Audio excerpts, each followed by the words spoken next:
مفتی طارق مسعود special. حضرت حسین نے کہا کہ میں عزت کی جو موت ہے اس کو ذلت کی زندگی پر ترجیح دیتا ہوں، اور کوئی بھی غیرت مند ہوتا تو اس وقت یہی کرتا۔ کربلا کے میدان میں آپ کو گھیر کر آپ کو بھی شہید کر دیا گیا، اور جتنے اہل بیت تھے مرد سوائے امام زین العابدین کے جو حضرت حسین رضی اللہ حضرت حسن کے بیٹے تھے، ان کے علاوہ جتنے بھی اہل بیت تھے ان سب کو قتل کر دیا گیا۔ اور یہ اسلامی تاریخ پر ایک بدنما داغ ہے یہ واقعہ کہ ایک اسلامی حکومت تھی اور اس کے اسلامی حکمران تھے، اور ان حکمرانوں کے ہاتھوں محمد صلی اللہ علیہ وسلم کے نواسے کا سر جو ہے وہ گردن اڑائی گئی ہے۔ مجھ سے خدا کی قسم یہ الفاظ ادا نہیں ہو رہے، میں اپنے جذبات پہ بہت زیادہ کنٹرول کر رہا ہوں۔ وہ منظر کیا ہوگا کہ جب نبی صلی اللہ علیہ وسلم کے نواسے آپ صلی اللہ علیہ وسلم کے نواسے کی گردن اڑائی گئی ہوگی، تو یہ بہت ایک اسلامی تاریخ میں ایک بدترین واقعہ ہے، کہ بہت بدترین واقعہ ہے۔ حضرت حسین رضی اللہ تعالیٰ عنہ کا سر لے جایا گیا یزید کے پاس۔ یزید بدبخت نے چھڑی سے آپ کے ہونٹوں کو چھوا، وہاں صحابی رسول نے فرمایا کہ ایسا مت کرو۔ فرمایا اللہ کی قسم میں نے ان ہونٹوں پہ بارہا محمد صلی اللہ علیہ وسلم کے ہونٹ رکھے ہوئے دیکھا ہے، بارہا میں نے دیکھا ہے کہ محمد صلی اللہ علیہ وسلم نے ان ہونٹوں کا بوسہ لیا ہے، بارہا میں نے دیکھا ہے۔ ان صحابی کے دل پہ کیا گزر رہی ہوگی جو حضرت حسین کے ساتھ یہ حرکت دیکھ رہے ہوں گے، جبکہ اسی حسین کو انہوں نے بارہا نبی کی گود میں بھی دیکھا اور بارہا نبی کے ہونٹوں کو بھی ان ہونٹوں سے مس ہوتے ہوئے دیکھا۔ تو جب یہ سر ان کے سامنے رکھا ہوگا اور اس کے ساتھ یہ حرکت ہو رہی ہوگی، ان صحابی کے جذبات کیا ہوں گے۔ مگر اس کے باوجود جو بتانے کی بات ہے جو میں بتانا چاہتا ہوں، انہوں نے یزید کے خلاف بغاوت نہیں کی کہ جس یزید نے حضرت حسین کا یہ حشر کر دیا ہو، اگر اس کے خلاف بغاوت ہوگی تو باقی مسلمانوں کا کیا حشر کرے گا۔ تو اس میں صبر کی تلقین بھی صحابہ نے بتائی ہے کہ حاکم کے مظالم کو برداشت کیا جائے، زبان سے اس کو ہائی لائٹ کیا جائے کہ غلط ہو رہا ہے، تلوار نہ اٹھائی جائے۔ بات نہیں آ رہی میرے خیال ہے سمجھ میں، کیونکہ آج ایک واقعہ ہوا ہے، ورنہ کربلا جیسے درجنوں اور واقعات ہو جائیں گے۔ تو صحابہ کرام کی سیرت میں ہمیں ہر طرح کے اسباق ملتے ہیں۔ یہ تھا کہ حضرت عثمان کا چونکہ میں رشتہ دار ہوں، بنو امیہ سے میرا تعلق ہے، حضرت عثمان بھی بنو امیہ کے تھے، تو حکومت پہ دباؤ ڈالا جائے کہ حضرت عثمان کے قاتلوں کو چوک پر لٹکایا جائے۔ یہ گڑبڑ یہاں سے شروع ہوئی ہے، بات آ رہی ہے سمجھ میں۔ حکومت سے مطالبہ ہے کہ حضرت عثمان کے قاتلوں کو چوک پر لٹکایا جائے۔ یہ مطلب نہیں تھا حضرت معاویہ کا کہ حکومت کا اہل میں ہوں، مجھے خلافت دی جائے، میں علی کو نہیں مانتا یا میں علی کو معاذ اللہ برا سمجھتا ہوں، ایسا نہیں تھا۔ آج کل بعض لوگ یہ کہتے ہیں کہ حضرت معاویہ کے حکم سے حضرت علی کو گالیاں دی جاتی تھیں، یہ غلط ہے۔ یاد رکھو عربی کے لفظ کا ترجمہ اردو میں، یہ بہت سے لوگ نا ان کو عربی زبان سے ذرا بھی واقفیت نہیں ہے، چھوٹے چھوٹے بچے آ کے بیٹھ گئے ہیں۔ عربی میں کسی پر اعتراض کرنا، اس کی پالیسیوں کو غلط قرار دینا، اس کو بھی سب و شتم کہا جاتا ہے۔ اردو میں ہر جگہ اس کا ترجمہ گالیاں نہیں ہوتا، گالیوں کا مطلب تو ہمارے ہاں کچھ اور سمجھا جاتا۔ آپ کسی پر اعتراض کر رہے ہو، اس کو تو سب و شتم کہا جائے گا۔ سب و شتم میں گالیاں بھی آتی ہیں، کسی کی پالیسیوں سے اختلاف کرنا، اس کی رائے پر رد کرنا، یہ بھی آتا ہے۔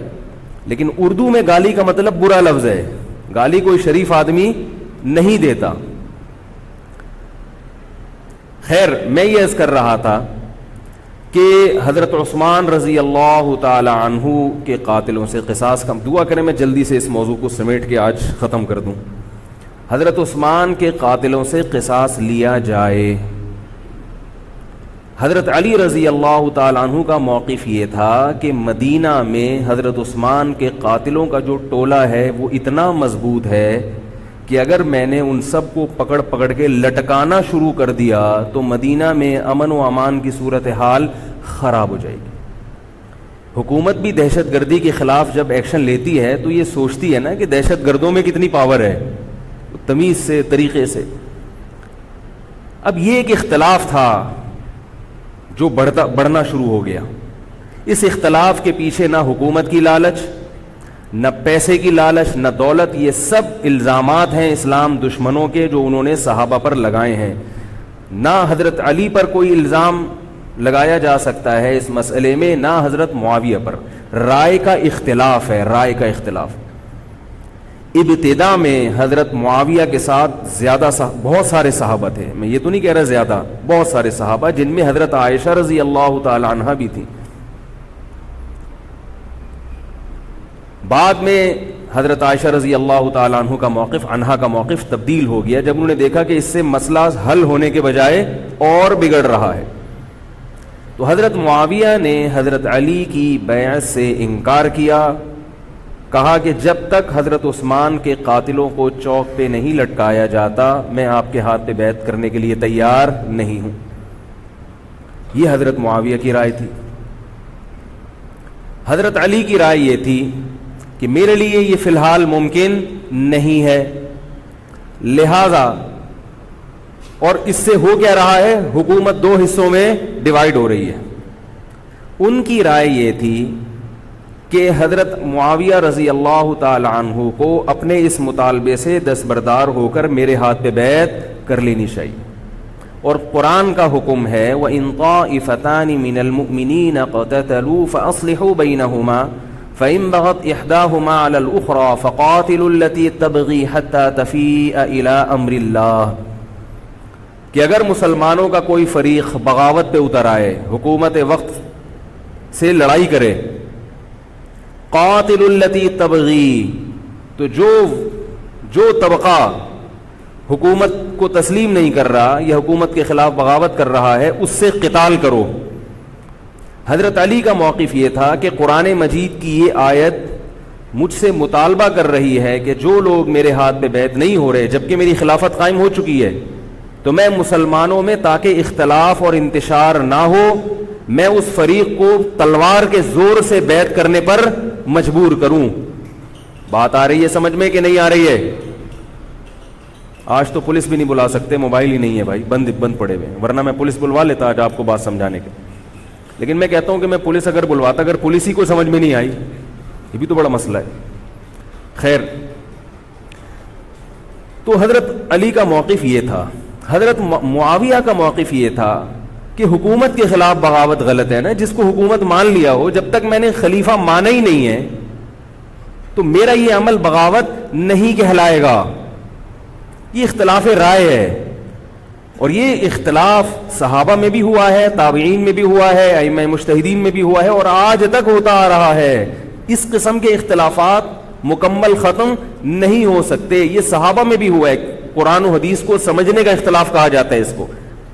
اور اس اختلاف کے بارے میں نبی صلی اللہ علیہ وسلم کی صحیح حدیث ہے, اذا اجتہد المجتہد فإن اصاب فله اجران وإن اخطأ فله اجر واحد.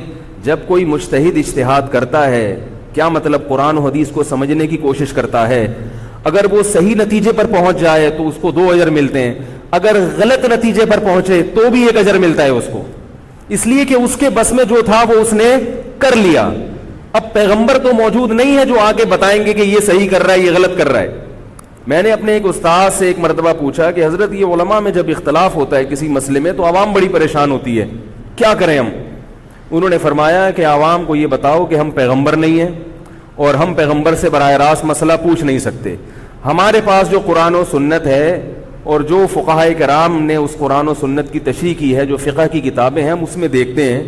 اب اس میں 2 علماء کی رائے میں اگر اختلاف ہو جائے تو اس اختلاف کو ختم کرنے کا ہمارے پاس کوئی راستہ نہیں ہے. نبی ہوتے تو ہم پوچھ لیتے, جب راستہ نہیں ہے تو بھائی اللہ کے نبی نے فرما دیا کہ جو تمہارے بس میں ہے وہ کر لو.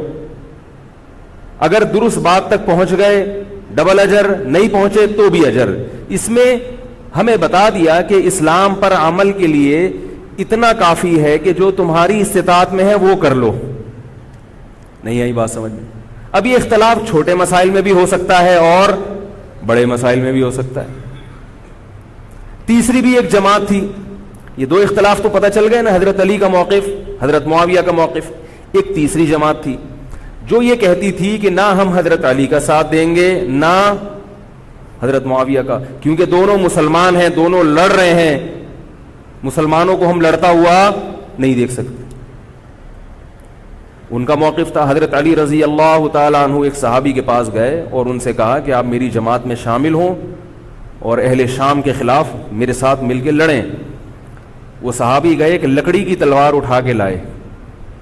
انہوں نے کہا کہ میں نے رسول اللہ صلی اللہ علیہ وسلم سے سنا ہے کہ فتنے کا دور ہوگا, مسلمان آپس میں لڑیں گے, تو تم اس وقت اپنی تلوار کو لکڑی کی بنا لینا. لکڑی کی تلوار کا مطلب جو کسی سے لڑنے کے کام نہ آئے. میں تو نہیں لڑ سکتا. اب حضرت علی نے یہ نہیں کہ اس پہ تلوار رکھ دی ہو کہ نہیں تو جائے گا, یا تو دائرہ اسلام سے خارج ہے, یا تو باغی ہے, ٹھیک ہے نہیں آ رہی سمجھ میں چھوڑ دو. آج جو فتنے کھڑے ہو رہے ہیں نا, وہ اس پہ نہیں ہو رہے کہ صحیح کیا ہے غلط کیا ہے. فتنہ اس پر ہو رہا ہے کہ جو مجھے سمجھ میں آ رہا ہے وہ میں تھوپ کے اس کو مسلط کر دوں. مجھے اگر رفع الیدین سمجھ میں آ رہا ہے تو پوری دنیا رفع الیدین کیوں نہیں کر رہی, اور اگر مجھے ترک رفع الیدین سمجھ میں آ رہا ہے تو یہ چند لوگ رفع الیدین کیوں کر رہے ہیں. صحابہ کے دور میں رفع الیدین بھی ہوتا تھا اور ترک بھی ہوتا تھا, پھڈے نہیں ہوتے تھے.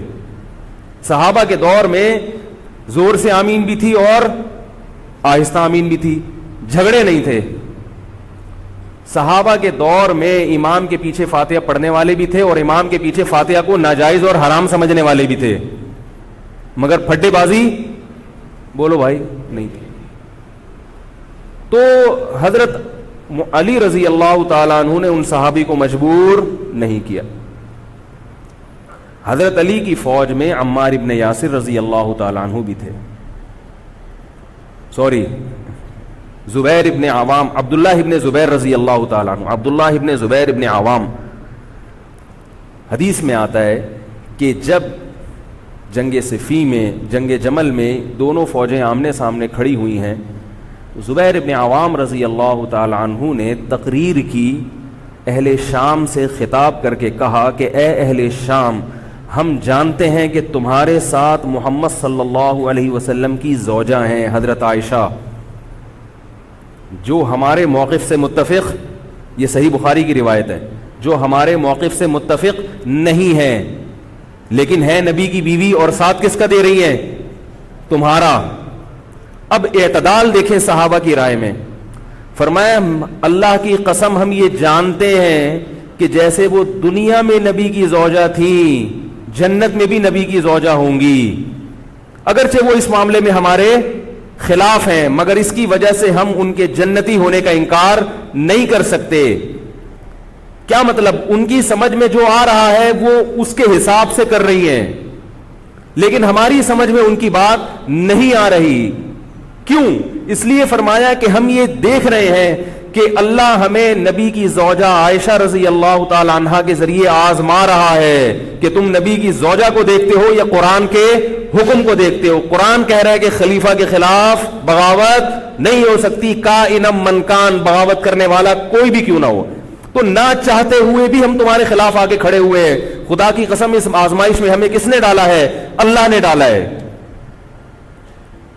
وہ لوگ جو حضرت عائشہ رضی اللہ تعالی عنہا پر تہمتیں لگاتے ہیں, جو حضرت معاویہ کو برا بھلا کہتے ہیں, وہ لوگ حضرت علی اور ان کے ساتھیوں سے سبق کیوں نہیں سیکھ لیتے. ایک مرتبہ میرے پاس ایک سوال آیا, سوال کرنے والے نے حضرت معاویہ کی شان میں گستاخی کا پورا ایک باب باندھا ہوا تھا. اس نے کہا کہ جس نے نبی کے داماد کے خلاف تلوار اٹھائی وہ اسلام میں معاذ اللہ کیسے ہو سکتا ہے, اور ایسے برے برے القاب کہ میں زبان پہ بھی نہیں لا سکتا. میری عادت ہے شارٹ کٹ جواب دینے کی, گل ویلے دی تے پھل موسم دا. اتنا ٹائم تھوڑی ہے کہ ہر آدمی کے سوال کو لے کے بیٹھ جائیں. میں نے کہا آپ کے جواب میں اتنا کافی ہے کہ یہ وہ الزامات ہیں کہ جس کے خلاف تلوار اٹھائی اس نے بھی یہ الزامات نہیں لگائے. مدعی سست اور گواہ چست. نہیں آ رہی میرا خیال ہے بات. جو حضرت علی کے ساتھ تھے انہوں نے تو یہ کچھ حضرت معاویہ کے خلاف نہیں کہا, انہوں نے تو وہ تو پھر بھی جنتی مان رہے ہیں, ایک دوسرے کی نماز جنازہ میں شریک ہو رہے ہیں, مال غنیمت کو تقسیم نہیں کر رہے, ایک دوسرے کی عورت پہ ہاتھ نہیں اٹھا رہے, احترام کر رہے ہیں, ایک دوسرے کے پیچھے جنگ ختم ہونے کے بعد نمازیں پڑھی جا رہی ہیں. اللہ تعالیٰ نے یہ مثال صحابہ کی قائم کی ہے دنیا کو دکھانے کے لیے کہ ان میں اتنا بڑا اختلاف ہو کہ تلواریں بھی چل جائیں تو وہ اختلاف بھی حدود سے تجاوز نہیں کرتا. اور ہمارے چھوٹے چھوٹے اختلافات میں کیا ایک دوسرے کے خلاف بہتان تراشیاں اور زبان درازیاں ہوتی ہیں. تو یہ اختلاف تھا حضرت علی اور حضرت معاویہ کا, جس میں 3 فریق تھے. ایک حضرت علی تھے, ان کا موقف یہ تھا کہ میرے لیے تلوار اٹھانا واجب ہے. حضرت علی کے ساتھ جو لوگ تھے ان کا بھی یہ موقف تھا. حضرت معاویہ کا یہ موقف تھا کہ میں باغیوں کی فہرست میں آتا نہیں ہوں. کیوں نہیں آتا؟ اس لیے نہیں آتا کہ میں نے خلافت کو تسلیم نہیں کیا, اور ان کے ساتھ بھی صحابہ کرام کی ایک جماعت تھی. اور تیسرا موقف, بہت سارے صحابہ یہ تھے جو کہتے تھے ہم کسی کا ساتھ نہیں دیں گے, دونوں طرف مسلمان ہیں, ہماری تلوار سے کسی مسلمان کا خون ہو ہم یہ برداشت نہیں کر سکتے. ہماری رائے یہ ہے, اہل سنت والجماعت کی رائے یہ ہے کہ یہ ان تینوں فریقوں میں جو برحق تھے وہ حضرت علی تھے, کیونکہ حکومت تھی ان کے پاس.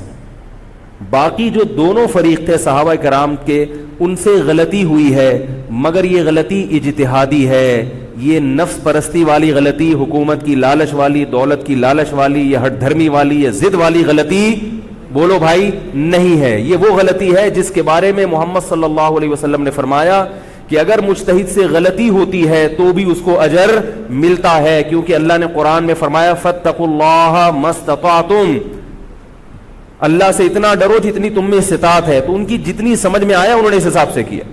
تو 2 جنگیں ہوئی ہیں, جنگ جمل اور جنگ صفین. اب ایک اور بات ہے, تاریخی حقیقت ہے کہ 2 جنگوں کے بعد حضرت علی رضی اللہ تعالی عنہ کو خوارج نے شہید کر دیا. یہ وہی خوارج جو حضرت عثمان کے قاتل تھے. انہوں نے شہید کس کو کیا؟ حضرت علی کو. حضرت علی کی شہادت کے بعد حضرت حسن رضی اللہ تعالی عنہ کی 6 مہینے تقریباً خلافت رہی. حضرت حسن رضی اللہ تعالی عنہ نے امت میں جوڑ پیدا کرنے کے لیے حضرت معاویہ رضی اللہ تعالی عنہ سے سلو کر لی, اور خلافت سے دستبردار ہو کر حضرت معاویہ کے ہاتھ پر بیعت ہو گئے. نہیں آ رہی میرا خیال, پولیس کو فون کریں یار, بہت اہم بات ہے یہ, اس کو اچھی طرح سمجھ لیں, اللہ کرے سمجھ میں آ جائے. تو جب یہ ہو گیا تو مسئلہ ختم ہو گیا نا. لوگوں نے حضرت حسن سے کہا, یہ میں بالکل مستند روایتیں پیش کر رہا ہوں, اس کے سب کے حوالے ہیں, اور بہت ایسا نہیں ہے کہ تاریخ کی کتابوں کے, یہ احادیث کی کتابوں کے سے پیش کر رہا ہوں. حدیث کا جو معیار ہے وہ تاریخی کتب سے بہت زیادہ ہوتا ہے. لوگوں نے حضرت حسن سے یہ کہا کہ یہ تو عار اور ذلت کی بات ہے کہ آپ کے والد نے جس کے خلاف 2 جنگیں لڑی ہوں, تو آپ اپنے والد کی جس سے دشمنی رہی ہو, بیٹا اس سے بیعت ہو رہا ہے. ہمارے ہاں اس کا تصور ہے. سیاسی لوٹے ہمارے ہاں بہت ہیں, مگر وہ بھی دنیاوی مفاد میں دائیں بائیں لڑکتے ہیں. آخرت کی خاطر کوئی اپنے ہوتے سے دستبردار ہو جائے, یہ نہیں ہوتا. حضرت حسن اہل بیت میں سے ہیں. حضرت حسن بیعت ہو گئے کس کے ہاتھ پر؟ حضرت معاویہ. لوگوں نے کہا یہ عار اور ذلت کی بات ہے. تو حضرت حسن کے وہ تاریخی الفاظ ہیں کہ میں دنیا کی ذلت کو جہنم کی آگ پر ترجیح دیتا ہوں. کیا مطلب؟ میں مسلمانوں کو آپس میں لڑتا ہوا نہیں دیکھ سکتا, میں نہیں لڑتا ہوا دیکھ سکتا. اب کوئی اس بیس پر حضرت علی پہ الزام لگائے کہ اس کا مطلب وہ لڑتا ہوا دیکھ سکتے تھے. بھائی ان کا جو موقف تھا, جو ان کی سمجھ میں آیا وہ انہوں نے کیا. حضرت حسن کا موقف اپنے والد کے موقف سے مختلف تھا, یہ اختلاف رائے ہو سکتا ہے. ان کا موقف یہ تھا کہ بھائی حضرت معاویہ حکومت کے اہل ہوں یا نہ ہوں یہ ایک الگ بحث ہے. اگر میں ان کے مقابلے میں متوازی حکومت قائم کروں گا تو پھر مطالبہ ہوگا حضرت عثمان کے قاتل سے قصاص, جو کہ ممکن نہیں ہے, اور پھر یہ لڑائی آگے چلے گی. تو بہتر ہے کہ دستبردار ہو جاؤ کہ حضرت آپ ہمارے خلیفہ ہیں, آپ ہمارے امیر ہیں. نبی صلی اللہ علیہ وسلم اس کی پیشگوئی پہلے کر چکے تھے. حضرت حسن رضی اللہ تعالیٰ عنہ کے بارے میں فرما چکے تھے کہ اللہ میرے اس بیٹے کے ذریعے مسلمانوں کے دو فریق میں صلح پیدا کریں.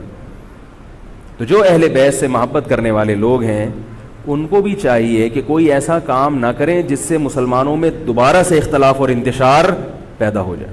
جوڑ کی اہمیت شریعت میں زیادہ ہے.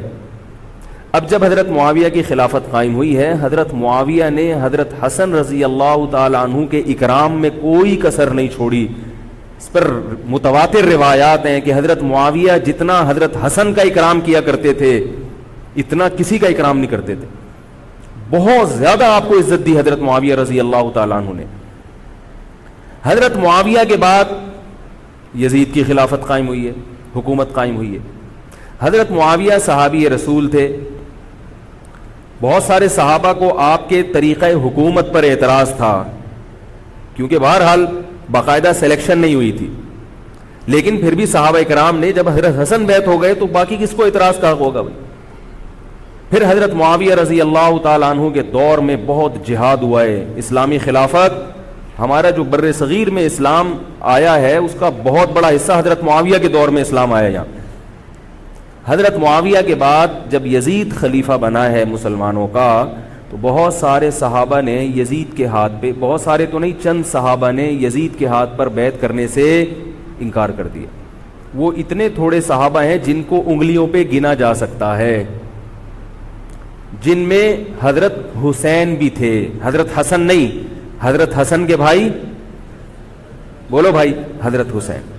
جمہور صحابہ کا موقف یہ تھا کہ یزید کا طریقہ خلافت اگرچہ غلط ہے, طریقہ حکومت اگرچہ غلط ہے, مگر رسول اللہ صلی اللہ علیہ وسلم کی صحیح احادیث موجود ہیں. نبی صلی اللہ علیہ وسلم نے فرمایا, صحیح بخاری کی حدیث ہے, اسمعوا واطیعوا ولو سلط علیکم رجل حبشی کأن رأسہ ذبیبہ. آپ صلی اللہ علیہ وسلم نے فرمایا, سنو اور اطاعت کرو اگرچہ تم پر کوئی حبشی غلام مسلط کر دیا جائے جس کا سر کشمش کی طرح پچکا ہوا ہو. کیا مطلب؟ سلیکشن نہیں ہوئی بلکہ زبردستی مسلط ہو گیا کسی بھی طرح سے, اور جو مسلط ہوا وہ کسی بھی لحاظ سے حکومت کرنے کا اہل نہیں ہے, غلام ہے. غلام کبھی بھی حکومت کا اہل نہیں ہوتا, اور غلام بھی حبشی, کالا کلوٹا, گوروں سے جس کو ویسے ہی تبھی نفرت ہو, بھائی ہم سارے سفید ہیں اور یہ ایک بلیک کہاں سے آ گیا دوسری قوم کا آدمی. انسان دوسری قوم کے آدمی کو قبول نہیں کرتا, قوم بھی دوسری, اور فرمایا شکل بھی اچھی نہیں ہے. بھائی حاکم کم از کم شکل کا اچھا ہو تو اطاعت کرتے ہوئے مزہ آتا ہے, شکل بھی اچھی نہ ہو تو آدمی کہتا ہے یار اس کی مانوں میں, عجیب سا ہے. یہ فطرت ہے انسان کی. لوگ کوشش کرتے ہیں نا امام لائے تو شکل بھی اچھی ہو اس کی, یہ کوشش کرتے ہیں لوگ. امام میں پتہ نہیں کیا کیا دیکھ رہے ہوتے ہیں. تو کیا ہے, شکل بھی اچھی نہیں ہے اور عقل بھی نہیں ہے, سر پچکا ہوا ہے کس کی طرح, کشمش کی طرح. صحیح ہے بخاری کی حدیث. مطلب یہ کہ کسی بھی لحاظ سے نہ لک وائز اچھا لگ رہا ہے آپ کو, نہ اس کے اندر صلاحیتیں, مگر مسلط ہو گیا, کسی نے بھی مسلط کر دیا. تو آپ نے فرمایا اب اس کے خلاف بغاوت نہیں کرنی, اس کی اطاعت کرنی ہے. آپ کہیں گے یہ کیسا حکم ہے بھائی اسلام کا, ایک آدمی نا اہل ہے مگر اس کی مان کے چلو تو مروا دے گا. یہ اس لیے اسلام نے حکم دیا ہے کہ اس کے پاس پاور تھی تو مسلط ہوا ہے نا. کیا خیال ہے بھائی؟ تو اب جب اس کے خلاف چلو گے تو اس سے وہ ہٹنے والا نہیں ہے, وہ خون خرابہ کر دے گا, قتل و غارت کرے گا اور فساد پیدا کر دے گا وہ. کیونکہ اگر وہ کمزور ہوتا تو خلیفہ بنتا نہیں. وہ خلیفہ کی, حاکم کی ڈیفینیشن کیا ہے؟ جس کے پاس قوت نافذہ ہو. ایک دن ایک صاحب کہنے لگے مسلم لیگ کے دور میں, جنرل مشرف کے دور میں, میں اس کو نہیں مانتا, میں اس کو نہیں مانتا. میں نے کہا آپ کے ماننے نہ ماننے سے کچھ نہیں ہوتا, وہ مسلط ہو گیا ہے, جس طریقے ہیلی کاپٹر سے آیا ہو یا فرشتے اس کو لائے ہوں. کیونکہ حاکم کی جو ڈیفینیشن ہے کہ جس کے پاس قوت نافذہ ہو. قوت نافذہ اردو کا گاڑا لفظ ہے. قوت نافذہ کہتے ہیں کہ جب وہ کچھ کہتا ہو تو کر کے دکھا سکتا ہو. چاہے فوج کے ذریعے, چاہے پولیس کے ذریعے, چاہے کسی بھی طریقے. ایک آدمی کو پوری قوم نے سلیکٹ کر لیا مگر اس کی سنتا کوئی نہیں ہے, وہ کچھ کہتا ہے تو اس کے منہ سے الفاظ نکل کے ہوا میں تحلیل ہو جاتے ہیں, چلتی کسی اور کی ہے, وہ جو کہتا ہے کر کے دکھا دیتا ہے. تو اصل حاکم کون ہے؟ جو کہتا ہے اور کر کے دکھا دیتا. اب یہ ایک الگ بحث ہے کہ یہ ظالم ہے, یہ غلط طریقے سے آیا ہے, اس پر بحث ہو سکتی ہے کہ جب یہ غلط طریقے سے آیا ہے تو اس کو قانون کے دائرے میں رہ کے ہٹانے کی کوشش کی جائے. لیکن مسلح بغاوت کرنا, اس کے خلاف بندوق اٹھانا, اس کے خلاف تلوار اٹھانا, اس کی شریعت نے اجازت نہیں دی. میں یہ نہیں کہہ رہا کہ اس کی مخالفت کی اجازت نہیں دی. نبی صلی اللہ علیہ وسلم نے فرمایا سب سے بہترین جہاد ظالم بادشاہ کے سامنے حق بات کہنا ہے. کہنے کی حد تک آپ کو مخالفت کی اجازت ہے کہ بھائی یہ جو وزیر اعظم کا بیان آیا ہے یہ بیان ملک کا بیڑا غرق کر دے گا, ان کی پالیسیاں صحیح, جیسے آج کل ہو رہا ہے کہ اخباروں میں کالم نگار اپنی اپنی رائے لکھتے ہیں حکمرانوں کے بارے میں, لکھنے کی حد تک, بولنے کی حد تک ہے. آپ مسلح دستہ لے کے بغاوت کرنے پر آ جائیں, اس کی شریعت نے اجازت, بول لو بھائی کچھ نہیں ہوتا. یہ قرآن اور سنت سے بات ثابت ہے, اس کی شریعت نے اجازت نہیں دی ہے, کیونکہ آپ یہ کریں گے تو اللہ نے دنیا کو اسباب کے ساتھ جوڑا ہوا ہے. آپ کے پاس کچھ بھی نہیں ہے, نہ آپ کے پاس ٹینک ہے, نہ آپ کے پاس آرمی ہے, نہ آپ کے پاس پولیس ہے, آپ کے پاس صرف جذبہ ہے. خالی جذبہ اگر کارآمد ہوتا تو نوح علیہ الصلوۃ والسلام اور آپ کے ساتھ جو 40 افراد تھے ان میں بہت جذبہ تھا, مگر ایک طرف پوری دنیا تھی. اللہ نے جہاد کا حکم نہیں دیا. اللہ تعالیٰ نے اس دنیا کو صرف جذبات کے ساتھ یا ایمان کے ساتھ منسلک نہیں کیا, اس دنیا کو دارالاسباب بنایا ہے. جذبے کے ساتھ ساتھ کچھ طاقت اور قوت بھی ہونی چاہیے, اور یہ قوت حکومت کے پاس ہوتی ہے, پبلک کے پاس بول لو یار نہیں ہوتی. اگر پبلک کے پاس ہے تو وہ بھی حکومت کی پالیسیاں ہوتی ہیں کہ یہ بھی لیاری گینگ رہنے دو تھوڑے دنوں کے لیے, ان لوگوں کے پاس تھوڑا سا کلاشن کوفے رہنے دو, حکومت جب چاہے غائب کر دے. وہ یہ جو کلاشن کوفے لے کے لوگ گھوم رہے ہوتے ہیں نا اور بتا رہے ہوتے ہیں ہم امام مہدی کا لشکر ہیں, یہ سب گورنمنٹ کے لوگ ہوتے ہیں. آئی بات سمجھ میں؟ گورنمنٹ کی طرف سے ان کو پرمٹ ملا ہوتا ہے, ورنہ آپ چاقو لے کے بھی جو کھنجر ہے نا وہ بھی لے کے ذرا گھوم کے دکھاؤ. تو جو بھی امام مہدی کا لشکر کا دعویٰ کر رہا ہے اور کہہ رہا ہے میں یوں کر دوں گا, میں یوں کر دوں گا, میرے ساتھ آ جاؤ, تو سمجھ لو گورنمنٹ نے اس کو خود ہی بٹھایا ہوا ہے. اور بعض دفعہ حکومت اپنی مخالفت کے لیے بھی بندے بٹھا دیتی ہے. یہ ایجنسی والے بڑے ہوشیار ہوتے ہیں, یہ اپنی مخالفت کے لیے پبلک بندوں کو خرید کے بٹھاتے ہیں کہ تم آرمی کے خلاف اور ایجنسیوں کے خلاف تقریریں کرو اور جہاد کا اعلان کرو. اس کا نتیجہ کیا نکلتا ہے؟ جو جو جہاد کے اعلان میں ان کے ساتھ ہوتے چلے جاتے ہیں ان کے نام ایجنسیوں کے پاس پہنچ جاتے ہیں. پھر ایجنسیاں کہتی ہیں ابھی ان کو کھل کے جہاد کرنے دو, تاکہ جتنے لوگوں میں اس قسم کے جہاد کے جراثیم ہیں وہ تمام آ جائیں اور ایک ہی دفعہ اسپرے کر کے سب کو نمٹا دیا جائے. یہ ایک بچوں کی طرح کبھی اس کو پکڑ لیا, یہ کام نہیں ہوتا. تو اس لیے کہہ رہا ہوں یہ جو نوجوان طبقہ ہے اس کو جہاد کے نام پہ الو بنانے والے ہر جگہ بہت ہیں. الو ضرور بنو مگر کسی اور عنوان سے بن جاؤ, جہاد کے نام پہ الو نہ بنو, کیونکہ کسی اور عنوان سے الو بنو گے اتنا نقصان نہیں ہوگا. اس عنوان سے الو بنو گے تو بڑا بیڑا غرق ہو جائے گا, جیسے کہ بہت سو کا بیچاروں کا ہو چکا ہے. تو میں یہ عرض کر رہا تھا کہ نبی صلی اللہ علیہ وسلم کی صحیح حدیث ہے, اسی طرح صحیح مسلم کی حدیث ہے, آپ صلی اللہ علیہ وسلم نے حاکم کی اطاعت کا حکم دیا. صحابہ نے عرض کیا یا رسول اللہ اگر وہ ہم پہ ظلم کرے تو بھی بغاوت نہ کریں؟ آپ نے فرمایا وَإِن ضَرَبُوا ظَهْرَكَ, اگرچہ وہ تمہاری پیٹھ پہ کوڑے مارے, ایسا ظالم ہو, پھر بھی بغاوت. یہ میں نہیں کہہ رہا, یہ محمد صلی اللہ علیہ وسلم کے الفاظ ہیں. کیوں؟ اس لیے کہ آپ صلی اللہ علیہ وسلم نے اتحاد پہ زیادہ زور لگایا ہے. بھائی حکومت ایک ہوگی جیسی مرضی لنگڑی لولی ہو, مگر مسلمان کی جو ایک یونائٹی ہے, جو ایک اتحاد ہے, وہ تو برقرار رہے گا نا. اگر آپ کمزور ہو گئے تو کتنا مرضی ایمان ہو, کمزور آدمی دنیا میں کہیں بھی نہیں پنپ سکتا. تبھی میں کہتا ہوں پاکستان کی قدر کرو, جیسا مرضی ہے, ایک مضبوط آرمی تو ہے نا, ایٹم بم تو ہے, جیسی مرضی آرمی ہو, لیکن ہے تو نا. اگر یہ ختم ہو گئی اور نیک نیک لوگ آ گئے مگر اتنے پاورفل نہ ہوئے, وہ آپ کو انڈیا سے نہیں بچا سکتے, وہ آپ کو امریکہ کے شر سے نہیں بچا سکتے, کیونکہ اس وقت پوری دنیا پاکستان کی دشمن ہوئی ہوئی ہے سوائے چند ممالک کے. اور وہ جو ملک بچا ہوا ہے یہ میرے اور آپ کی تقریروں سے نہیں بچا ہوا, یہ ایٹم بم سے بچا ہوا ہے. اللہ نے دنیا کو اسباب کے ساتھ جوڑ دیا. ایٹم بم بھی ہے اور پھر ایمان کی طاقت بھی ہے کسی حد تک, جو کہ بہت ہی شارٹ ہو گئی ہے ایمان کی طاقت. تو دونوں چیزیں چلتی ہیں ساتھ, صرف بم بھی کافی نہیں ہے. اللہ نے فرمایا اگر تم تقوی اختیار کرو گے تو اللہ تمہاری مدد کرے گا, ورنہ نہیں کرے گا. تو دونوں چیزیں ضروری ہیں.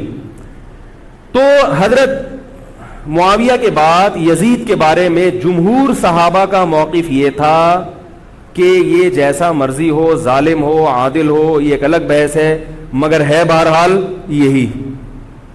پاور کس کے پاس ہے؟ اسی کے پاس. حضرت حسین رضی اللہ تعالیٰ عنہ کا موقف یہ تھا کہ میں یزید جیسے آدمی کے ہاتھ پر بیعت کرنے کے لیے تیار. بولو بھائی, نہیں, میں نہیں بیعت کرتا اس کے ہاتھ. کیونکہ یزید کے بارے میں خبریں تھیں, بعض کہتے تھے شراب پیتا ہے. حضرت مفتی محمد تقی عثمانی صاحب کا انہوں نے فرمایا ہے کہ کسی مستند روایت سے ثابت نہیں ہے شراب پینا. روایتیں ہیں مگر کوئی اوتھینٹک روایت نہیں ہے. تو اب نتیجہ کیا نکلا کہ حضرت حسین رضی اللہ تعالیٰ عنہ کے پاس کوفہ سے خطوط آئے. کوفہ کا گورنر تھا ابن زیاد, وہ بھی یزید کا آدمی تھا, بڑا ظالم آدمی تھا وہ. اہل کوفہ کے خطوط آئے کہ آپ آ جائیں یہاں پر, یہاں سب لوگ آپ کے ہاتھ پر بیعت کرنے کے لیے تیار ہیں.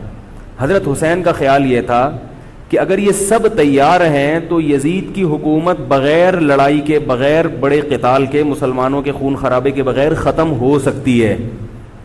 آئی بات سمجھ میں؟ جو انفارمیشن آپ کو ملی تھی, جو نالج آپ کو ملی تھی, وہ نالج غلط تھی. اگر وہ نالج صحیح ہوتی تو حضرت حسین کبھی کربلا کی طرف رخ نہ کرتے, کیونکہ حضرت حسین کا موقف بھی یہی تھا کہ مسلمانوں کی تلواریں آپس میں نہ چلیں.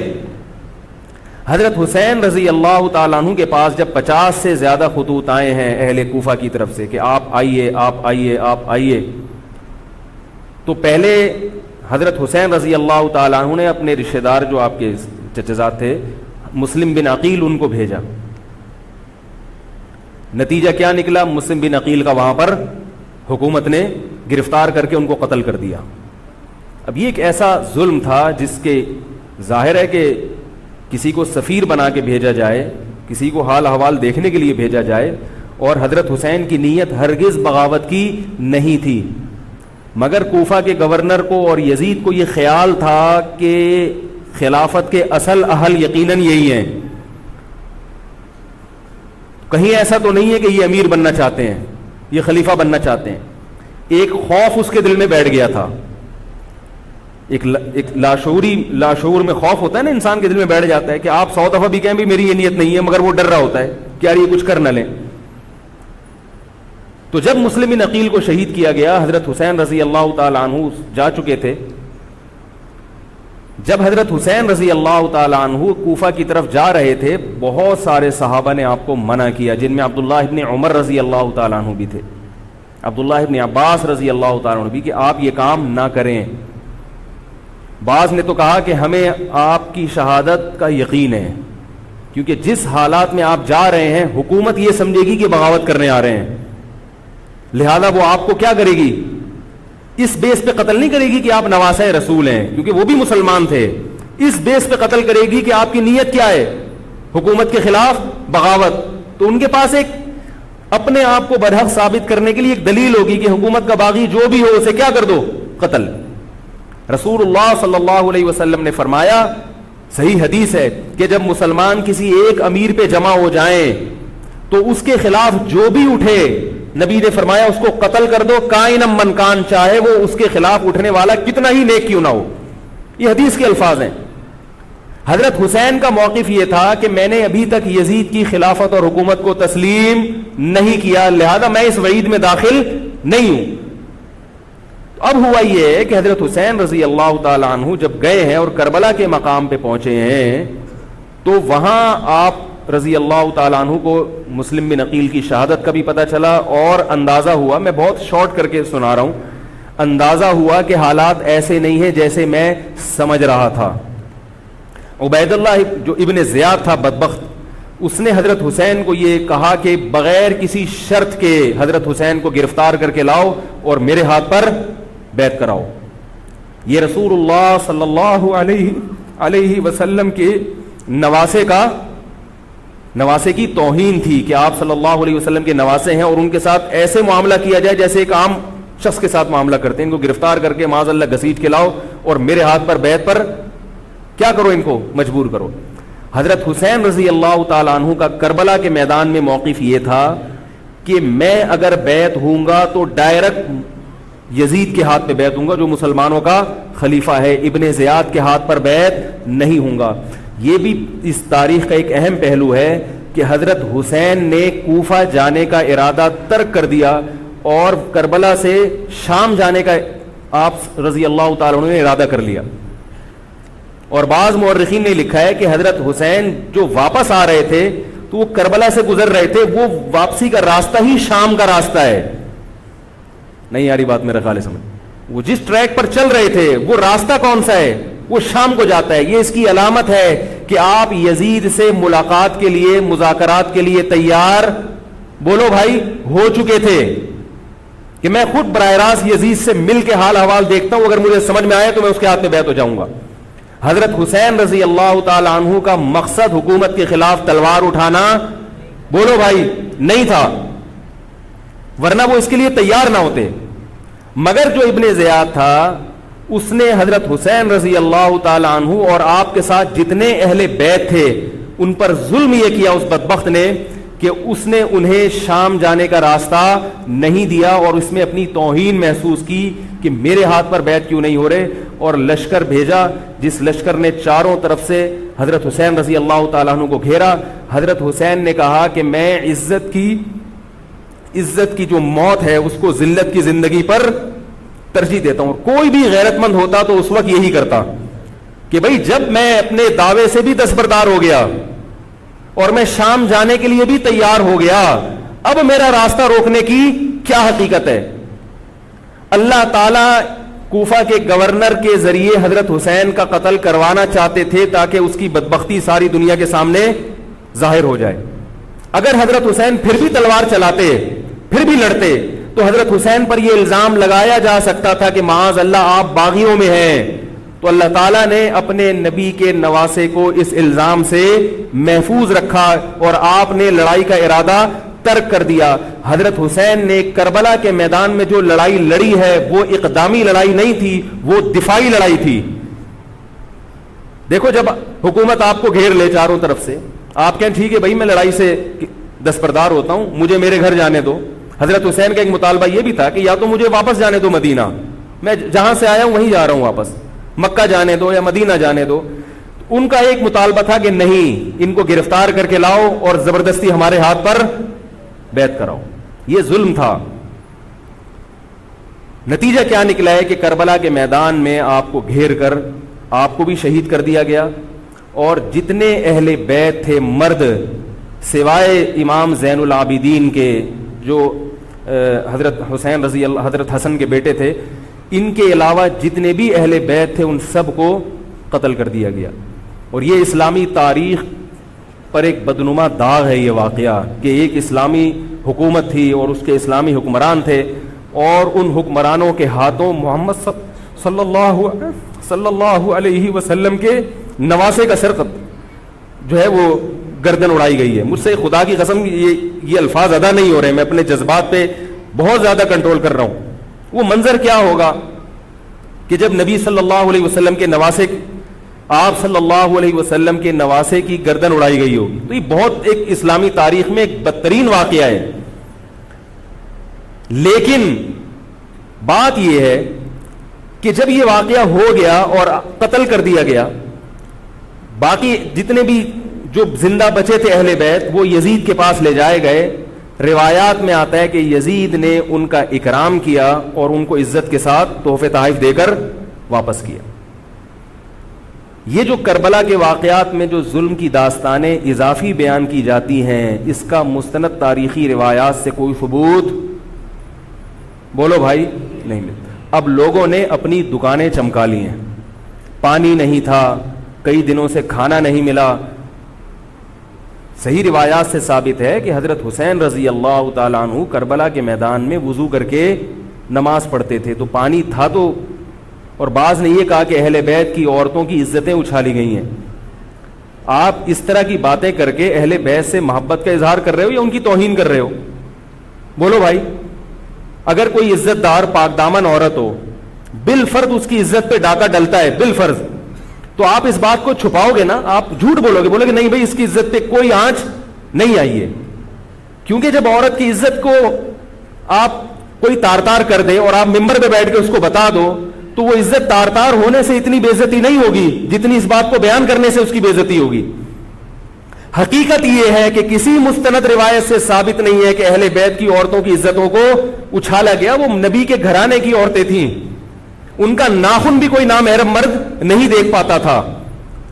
دوپٹہ اتر گیا زینب کا اور زینب کی چادر چھن گئی, یہ سب غلط ہے, یہ سب من گھڑت باتیں ہیں.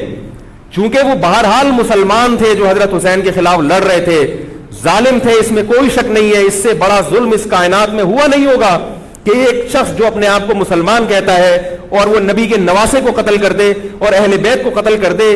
اسلامی سیاست میں اتنی گندی تاریخ ہمیں کبھی بھی نہیں ملتی.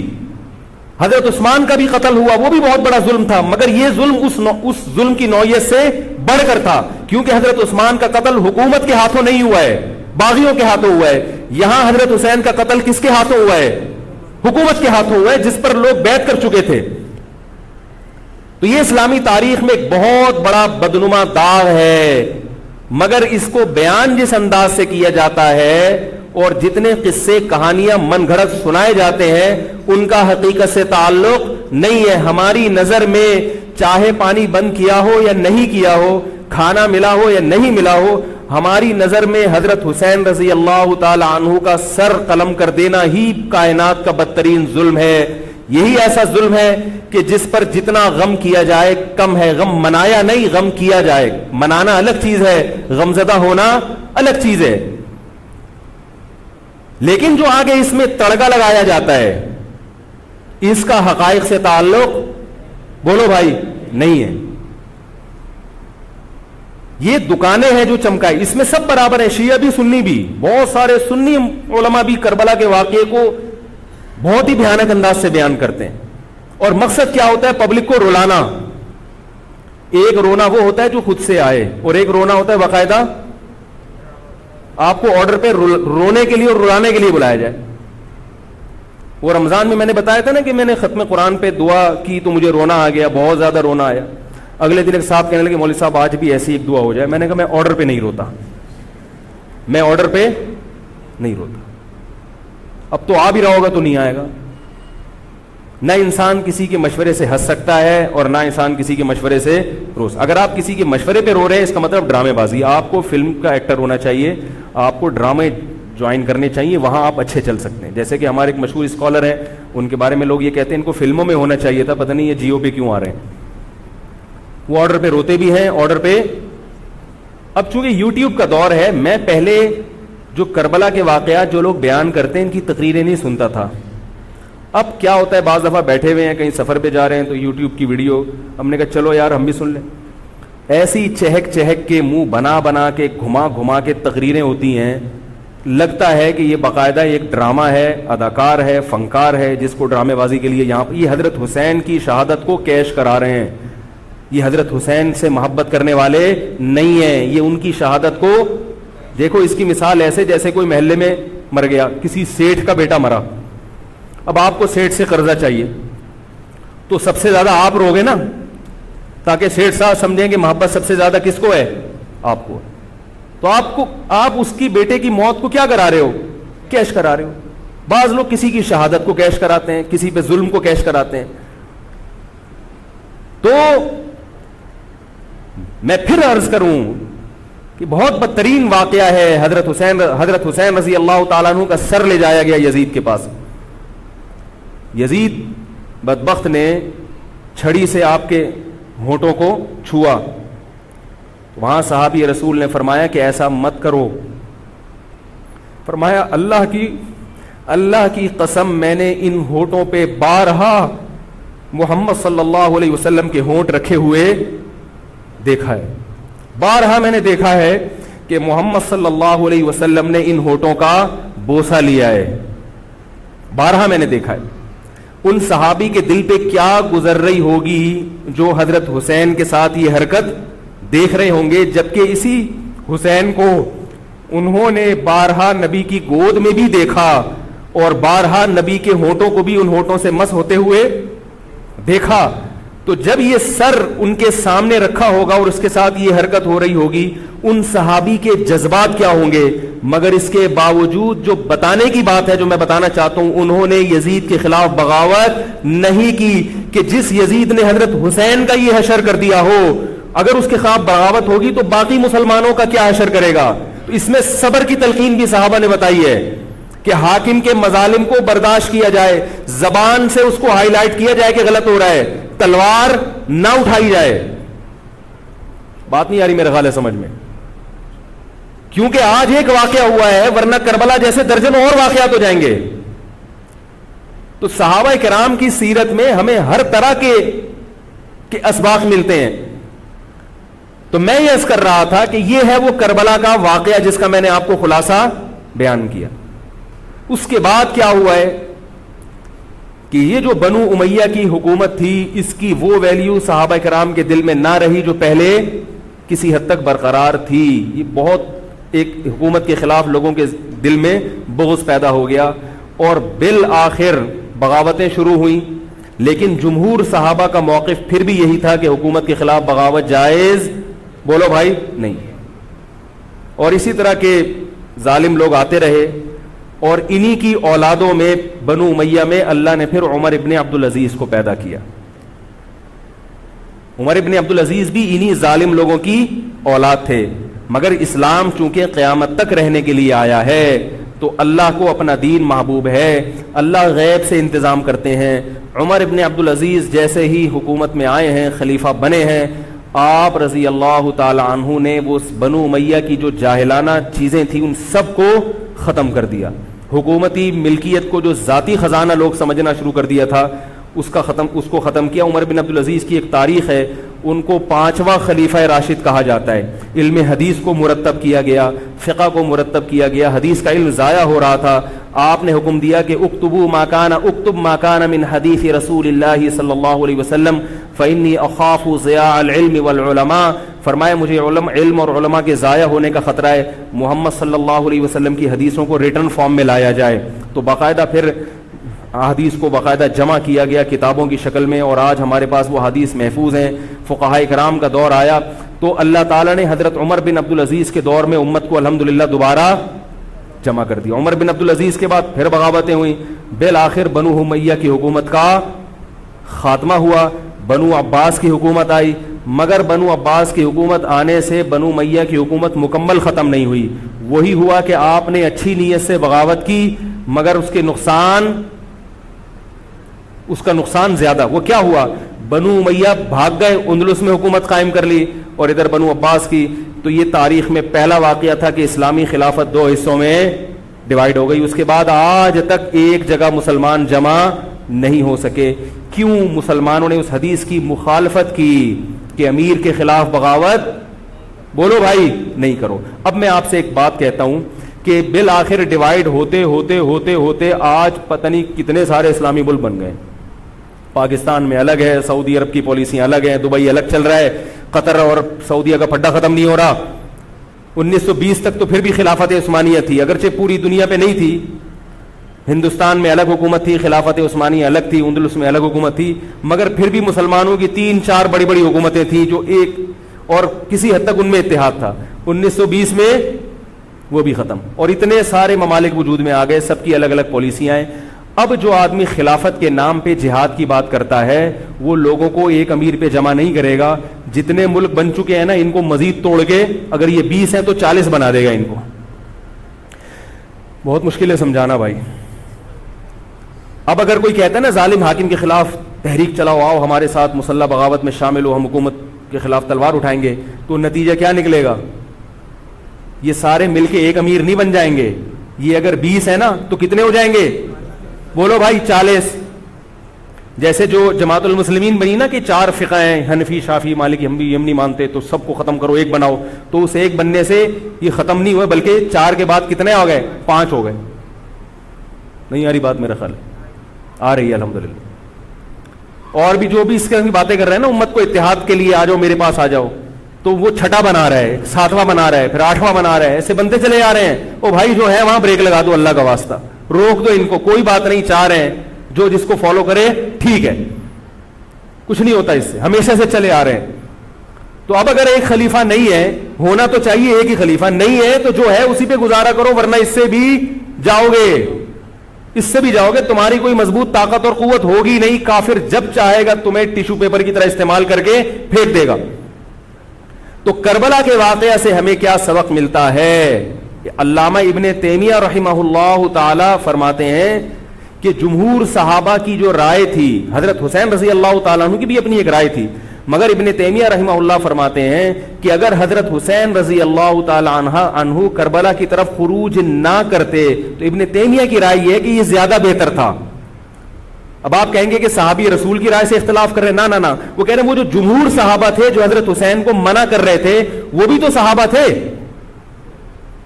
حضرت حسن بھی تو صحابی تھے. حضرت حسن نے حضرت معاویہ کے خلاف لڑائی نہیں لڑی. تو صحابہ کی 2 رائے تھی, جمہور ایک طرف تھے, تو فرماتے ہیں اگر یہ نہ ہوتا تو زیادہ بہتر تھا. لیکن حضرت حسین رضی اللہ تعالی عنہ کے بارے میں ہمارا موقف یہ ہے کہ وہ یہ سب کچھ اس وقت کے جو حالات تھے اس میں کوئی بھی ہوتا اور غیرت مند ہوتا تو وہ یہ کرنے پر مجبور تھا. اور اس میں دھوکہ کس نے دیا حضرت حسین کو؟ اہل کوفہ نے, جس کا حضرت حسین کو علم نہیں ہو سکا. اب میں آپ سے ایک بات عرض کر رہا ہوں, یہ تو میں نے کربلا کی تاریخ کا آپ کو خلاصہ بیان کیا ہے. اس میں جو میں نے ایک دعویٰ کیا کہ اس میں مظالم جو بیان کیے جاتے ہیں اس میں غلو ہے بہت, اس غلو کی ایک دلیل گل ویلے دی تے پھل موسم دا. اب میں آپ کو تاریخی کتابوں کے حوالے دوں, وہ بہت لمبی بات ہوگی, اس میں بہت تضاد ہے. آپ یہ جو خطیب ہے نا جو کربلا کے مظالم بیان کرتے ہیں, ان خطیبوں کے بیان سنیں, ہر آدمی کا بیان دوسرے سے مختلف ہوگا. یہ خود اس کی علامت ہے, یہ کسی ایک بات پر ٹکنے کے لیے تیار نہیں ہے. ان کا مقصد ہے رونا اور پبلک کو رلانا. رونے کا اپنا ایک مزہ ہے. آپ کہیں گے بھائی رلانے میں کیا ملتا ہے؟ بھائی جیسے ہنسنے کا مزہ ہے ایسے ہی آرڈر پہ باقاعدہ رونے کا بھی ایک تو رونا غم سے ہو رہا ہوتا ہے, اس میں مزہ نہیں آتا. ایک آرڈر پہ جب انسان روتا ہے اس کا اپنا ایک مزہ ہے. تو اللہ کے بندو, حضرت حسین کی شہادت کو کیش مت کراؤ. صحابہ کرام پہ جو مظالم ہوئے ہیں ان کو آپ اپنی ذات کو چمکانے کا اور اپنی دکانداری کا ذریعہ نہ بنائیں, چاہے کوئی سنی ہو یا شیعہ ہو. بعض سنی لوگ بھی بڑا تڑکا لگاتے ہیں اس میں, ایسا نہیں ہے. اس بارے میں نے جو اسٹڈی کی ہے, مطالعہ کیا ہے, سب سے زیادہ مضبوط تحریر, سب سے زیادہ مضبوط موقف حضرت مفتی محمد تقی عثمانی صاحب دامت برکاتہم کا ہے. حضرت مفتی محمد تقی عثمانی صاحب دامت برکاتہم کی شخصیت ایسی ہے, دیکھو جو مولوی ہوتا ہے نا وہ مولویوں کو سمجھتا ہے, پبلک نہیں سمجھتی. ڈاکٹر کو پتا ہے نا کہ کون سا ڈاکٹر اچھا ہے کون سا گڑبڑ ہے. عام آدمی تو اس کو اچھا سمجھیں گے جو لوگوں کو الو بنا رہا ہے. پبلک کو نہیں پتا ہوتا کہ کس میں کتنا دم ہے. او بھائی سونار کو پتا ہوگا نا کہ یہ اصلی سونا ہے یا ہمارے جاننے والے ہیں کباڑ, وہ دھات پہ ہاتھ رکھ کے بتاتے ہیں پیتل ہے, سونا ہے, تانبا ہے, لوہا ہے, ہاتھ رکھ کے بتا دے گا. حالانکہ اس نے کسی یونیورسٹی سے کوئی کورس نہیں کیا, نہ کوئی سائنسدان ہے. وہ کام کیا ہے کباڑ کا, ساری زندگی یہی کام کیا ہے. تو جو مولوی لوگ ہوتے ہیں ان کی ساری زندگی اسی میں گزری ہوتی ہے, پڑھنے پڑھانے میں, بشرطے کہ ہوں بھی مولوی. روحانی علاج والے مولوی نہیں ہوتے, نام کے مولوی ہوتے ہیں. ان کو پڑھنے کے علاوہ دنیا کا سارے کام آتے ہیں. کتابوں سے ان کو نفرت ہوتی ہے, جھاڑ پھونک جن چڑیل وہ اسی سے دکانداری چمچاتے ہیں. ہر داڑھی والا ہر پگڑی والا مولوی نہیں ہوتا. تو جو مولوی ہوتا ہے اس کو پتا ہوتا ہے کہ کون سا مولوی کتنے پانی میں ہے. تو میں تو نہیں دعویٰ کرتا کہ میں عالم ہوں, لیکن آپ لوگ تو مجھے مولوی سمجھ کے آئے ہیں نا, عالم سمجھ کے آئے ہیں. تو آپ کے نظریے کے مطابق میں کہتا ہوں کہ اگر آپ مجھے عالم سمجھتے ہیں تو میں آپ کو بتاؤں کہ پاکستان میں حضرت مفتی محمد تقی عثمانی صاحب جیسا مضبوط علم والا, اور علم بھی بہت سے لوگوں کے پاس ہوتا ہے مگر اعتدال نہیں ہوتا طبیعت میں, وہ باہر کے ماحول سے متاثر ہو جاتے ہیں. حضرت مفتی محمد تقی عثمانی صاحب دامت برکاتہم العالیہ وہ علم میں مضبوط بھی ہیں, اور ان کی جو زبان سے نکلے ہوئے الفاظ یا ان کے قلم سے لکھی ہوئی تحریر بہت ہی نپی تلی ہوتی ہے. ایک حرف بھی اس میں غیر ضروری نہیں ہوتا, اور ایک حرف بھی ایسا نہیں ہوتا جو ضروری ہو اور نہ آیا ہو اس میں. بہت کسی فرقے کی مخالفت بھی کرتے ہیں, بڑی تمیز سے کرتے ہیں. وہ ہم لوگوں کی کیا عادت ہوتی ہے, جب کسی کے خلاف چلو تو کوشش کرو دائرہ اسلام سے کسی طرح باہر نکل جائے. کوشش یہی ہوتی ہے, وہ نکل نہیں رہا ہوتا تو مجبوراً پھر اس کو مسلمان ماننا پڑتا ہے. کیا خیال ہے؟ کوشش یہ ہوتی ہے کہ اسلام کا جو دائرہ ہے وہ اس میں رہوں اور 2-4 میرے مرید رہیں, لیکن چونکہ پبلک اس کو مانتی نہیں تو مجبوراً ان کو بھی دائرہ اسلام میں داخل کرنا پڑتا. تو حضرت مفتی محمد تقی عثمانی صاحب کی جو تحریریں ہیں وہ بڑی جاندار ہوتی ہیں, ان کو پڑھا کرو اللہ کے بندو. عالم کا یوٹیوب سے نہیں پتہ چلتا کون مفتی ہے کون کیا ہے. حضرت مفتی تقی عثمانی صاحب کی پاکستان میں اتنی عزت نہیں ہے جتنا غیروں نے ان کو عزت دی ہے. سعودی عرب میں جاؤ, امام حرم ان سے مسائل پوچھتے ہیں. ایک صاحب نے مجھے بتایا کہ میں نے امام حرم کو 25 منٹ تک ان سے فون پہ بات کرتے ہوئے دیکھا اور ان سے مسائل پوچھتے ہوئے. عرب علماء ان کی قدر کر رہے ہیں, ملیشیا میں ان کی قدر ہے, پاکستان میں لوگوں کو ان کا پتہ ہی نہیں. میں یہ نہیں کہہ رہا کہ وہ ان سے کوئی خطا ہو ہی نہیں سکتی. تکافل کے معاملے میں حضرت مفتی محمد تقی عثمانی صاحب کی جو رائے ہے, تو میں تو بہت ہی چھوٹا آدمی ہوں, میں یہ نہیں کہہ سکتا, لیکن جن علماء کی رائے ان کے خلاف ہے میرا موقف بھی وہی ہے. میں تکافل کے معاملے میں حضرت مفتی تقی عثمانی صاحب کی رائے کو ہم لوگ صحیح نہیں سمجھتے, لیکن بہرحال اجتہادی اختلاف ہے, یہ نہیں کہ وہ غلط ہیں. تو ہماری رائے ہے کہ اس معاملے میں حضرت سے اجتہادی غلطی ہوئی ہے. میری نہیں, میں تو بہت چھوٹا آدمی ہوں ان کے مقابلے میں, لیکن ہمارے بڑوں کی رائے ہے. اور اس کی جو میں نے ٹوٹی پھوٹا جو اس میں تحقیق کی ہے, مجھے بھی تکافل کے ناجائز ہونے پر اطمینان ہے. بہت اس میں بحث کی ہے, دارالعلوم کے علماء سے بھی ملا ہوں. حضرت مفتی محمد تقی عثمانی صاحب دامت برکاتہم کے ساتھ جو مجلس ہوئی جامعۃ الرشید کے علماء کی 3 گھنٹے, اس مجلس میں بھی میں موجود تھا. تو میں نے دونوں طرف کے دلائل بہت اچھی طرح سے سنے ہیں, تو مجھے اس کے ناجائز ہونے پر اطمینان ہے. لیکن مسئلہ اختلافی ہے, تو جب بڑے حضرات میں جو بڑے علماء ہیں ان میں جب اختلاف ہوتا ہے تو پھر عوام کو چاہیے کہ جس کی رائے پہ ذل زیادہ مائل ہو رہا ہے اس کی رائے کو فالو کر لے, کسی دوسرے پر اعتراض نہ کرے. بات آ رہی ہے سمجھ میں؟ انشورنس کا متبادل ہے نا تکافل, پاک قطر تکافل, یا یہ سب میری رائے میں یہ سب ناجائز ہے. اس پر میں کبھی بیان کروں گا کیوں ناجائز ہے. تو بیان تو نہیں کرنا چاہیے, ان اختلافی مسائل کو ممبر پہ نہیں لانا چاہیے, لیکن یہ کہ اب ہر عالم تک اپنی بات پہنچانا بڑا مشکل ہے. تو میں چاہتا ہوں ایک بیان ایسا ہو تاکہ علماء تک بات پہنچ جائے. پھر علماء جب دونوں طرف کے دلائل رکھ کے فیصلہ کر لیں گے جس عالم کی جو رائے بنے, تاکہ دوسرا پہلو سامنے آ جائے. ابھی تو صرف جواز کا پہلو لوگوں کے سامنے آ رہا ہے, عدم جواز والا نہیں آ رہا, تاکہ دونوں پہلو آئیں. پھر علماء کی جو رائے بنے گی, جو جس کی رائے کو فالو کرتا ہے, ٹھیک ہے بھائی. تو میں یہ کر رہا تھا, حضرت مفتی محمد تقی عثمانی صاحب بہت بڑے عالم ہیں, ان کی قدر کر لیں. ان کی تحریریں بڑی معتدل ہوتی ہیں اور ان کی رائے بہت ہی معتدل ہوتی ہے اور بہت مدلل ہوتی ہے. تو کربلا کے بارے میں, یزید کے بارے میں جو حضرت مفتی محمد تقی عثمانی صاحب کی رائے ہے وہ وہی ہے جو میں نے آپ کے سامنے بیان کی ہے. بات آ رہی ہے؟ نہیں آ رہی میرا خیال ہے.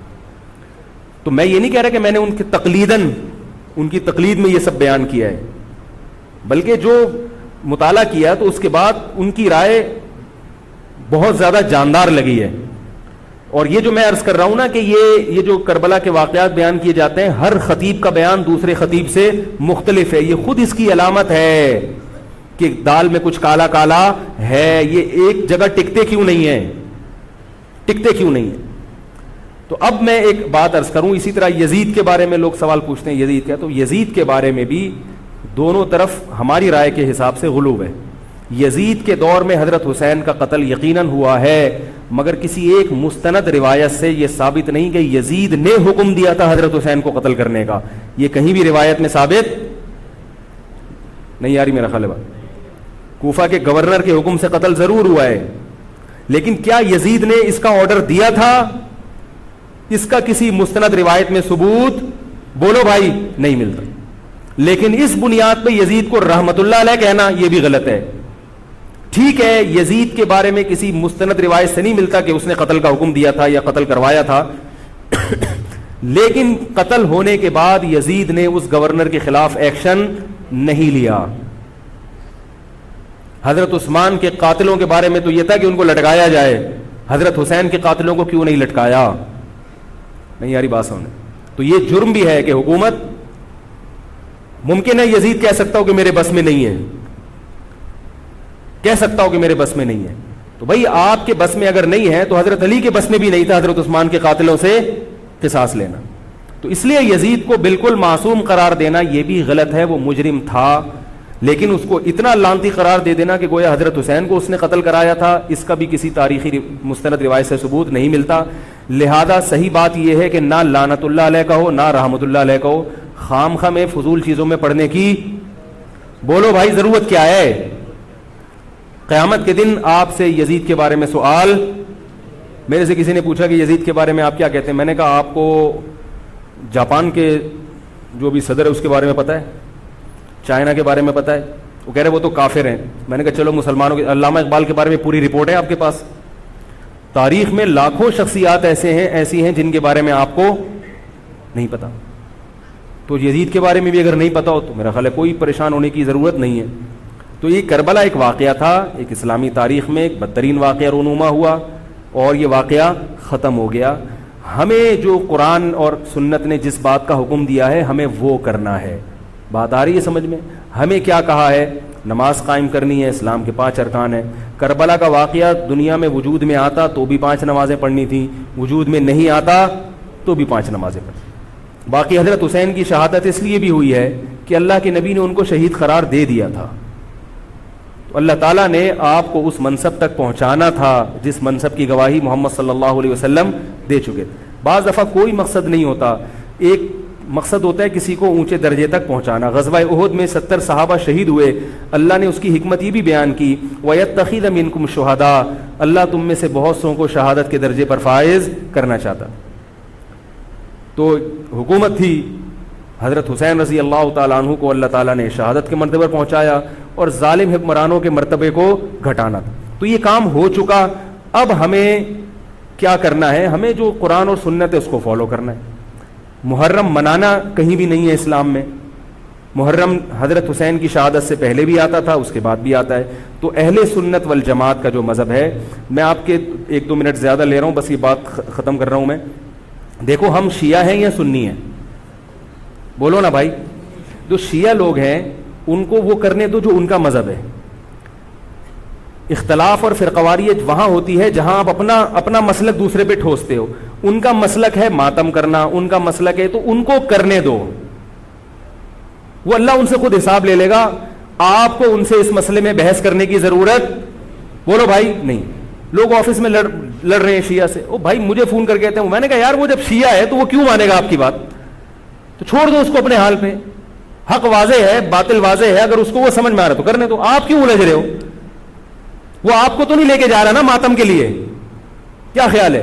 تو اس کو بولو بھائی تمہارا مسلک اگر ہے تو تم ٹھیک ہے کرو یہ کام، لیکن یہ کام انڈور ہونے چاہیے، سڑکوں پہ نہیں ہونا چاہیے. سڑکوں پہ ہوگا تو دہشت گردوں کو موقع مل جائے گا دہشت گردی کا. ملک کا عمل خراب ہوتا ہے. نہ ربیع الاول کے جلوس سڑک پہ نکلنے چاہیے اور نہ محرم کے جلوس سڑک پہ ہونے چاہیے. انڈور ہو. ربیع الاول میں جس کا مذہب ہے کہ بھئی ہم نے یہ کرنا ہے جلسہ، ٹھیک ہے آپ گھر کے اندر جو مرضی کریں. گھر کے اندر تو کسی کو اجازت نہیں ہے نا گھسنے کی.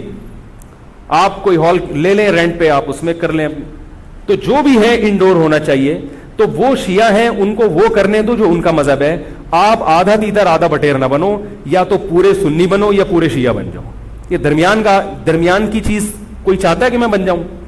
ہے بھائی، نہ مرد ہو نہ عورت ہو. بیچ کا تو اچھا نہیں لگتا نا. ایک تو اللہ نے کسی کو بیچ کا بنا دیا، وہ تو آزمائش ہے.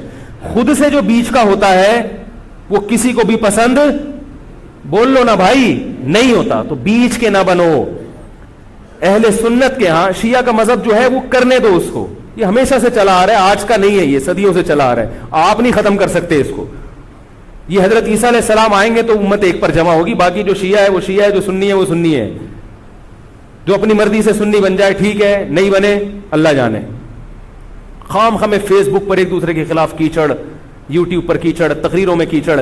تو میں جو آپ کے سامنے بیٹھا ہوں آپ کو یہ سمجھانے کے لیے کہ آپ ایک فیصلہ کرو، شیعہ ہو یا سنی. اگر سنی ہو تو پھر محرم کی سنی مذہب میں اتنی اہمیت نہیں ہے جتنی ہمارے ہاں بیان کی جاتی. مجھ سے ایک دفعہ کسی نے کہا آپ محرم کی فضیلت پر بیان کریں. میں تھک گیا. میں نے کہا یار، میں نے کہا چلو آج بیان ہو ہی جائے. میں نے بیان کیا. میں نے کہا بھائی محرم ان 4 محترم مہینوں میں سے ایک ہے جن میں قتال اور لڑائی جھگڑا منع ہے. بعض علماء کہتے ہیں وہ ان مہینوں کا احترام منسوخ ہو گیا، بعض کہتے ہیں احترام باقی ہے. بہرحال یہ بھی، اس میں بھی اختلاف ہے. اور میں نے کہا دوسرا محرم میں جو 10 محرم ہے، نبی نے فرمایا کہ اس کا روزہ رمضان کے بعد سب سے زیادہ ثواب. وما علینا الا البلاغ. لوگوں نے کہا یہ کیا ہوا؟ میں نے کہا صحیح روایت سے اور مستند روایت سے محرم کی اتنی ہی فضیلت مجھے معلوم ہے, اس سے زیادہ کے لیے آرڈر دینا پڑے گا آپ کو. بندے ہیں وہ پیسے لیتے ہیں اور وہ لہک لہک کے چہک چہک کے بیان کرتے ہیں. چونکہ صحیح روایتیں اتنی ہی مجھے ملی ہیں, اگر کوئی اور ہو تو بتا دینا, اگلے بیان میں اس کا بھی تذکرہ کر دوں گا. اس سے زیادہ ہمارے علم میں تو یہ سنی مذہب بیان کر رہا ہوں میں آپ کو, اہل سنت والجماعت, اہل سرطن والجنابت نہیں, اہل سنت والجماعت. تو یہ ہے. تو 10 محرم کا روزہ رکھیں جیسے کہ حضرت حسین نے رکھا تھا. حضرت حسین تو روزہ رکھ کے شہید ہوئے اور آپ حلیم کی دیگیں پکا کے کھا رہے ہیں. کامن سینس کی بات ہے کہ عقل کو ماتم کرنے کا دل کرے گا کہ نہیں کرے گا؟ بھائی 10 محرم کا روزہ رکھو, 9 کا ملا لو, 11 کا ملا لو تو اچھا ہے. آج کل علماء کہتے ہیں 1 روزہ بھی رکھ سکتے ہیں کیونکہ یہودیوں سے مشابہت نہیں ہے, بہتر ہے 2 ہی رکھیں, نہیں تو 10 کا بھی رکھ لیں تو بھی غنیمت. تو یہ کام تو ہیں کرنے کے. باقی محرم میں آپ شادی بھی ابھی کریں. نبی صلی اللہ علیہ وسلم نے اپنی زوجہ سے محرم میں نکاح کیا, حضرت حسن نے محرم میں نکاح کیے ہیں. حضرت حسن نے تو بہت شادیاں کی ہیں, محرم میں بھی, سفر میں بھی, ربیع الاول میں بھی. اسلام میں کوئی مہینہ منحوس نہیں ہے. محرم اگر ہے تو احترام کا ہے, مبارک ہو سکتا ہے, منحوس. اور حضرت حسین کی شہادت سے محرم کی برکت میں اور اضافہ ہو گیا. شہادت ہمارے یہاں نحوست نہیں ہے, شہادت ہمارے یہاں ایک برکت کی چیز ہے. سمجھ رہے ہو بات کو کہ نہیں سمجھ رہے؟ تو 1-2 باتیں اور ہیں, پھر میں انشاءاللہ نماز کے بعد وہ بیان کروں گا تاکہ یہ موضوع میرا کمپلیٹ ہو جائے. تو جو حضرات بیٹھنا چاہیں وہ بیٹھ سکتے ہیں, جو جانا چاہیں وہ جا سکتے ہیں. ٹھیک ہے نا؟ سلام جب میں پھیر لوں تو جو جانا چاہیں وہ اپنی اخپل طریقے سے دعا مانگ کے جا سکتے ہیں. جو بیٹھنا چاہیں تو 5-6 منٹ میں محرم کے بارے میں کچھ باتیں آپ کو بتاؤں گا جو غلط ہو رہی ہیں, جو کہ نہیں ہونی چاہیے. سمجھ رہے ہیں بات کو؟ سبحانک اللہم و بحمدک نشہد ان لا الہ الا انت نستغفرک و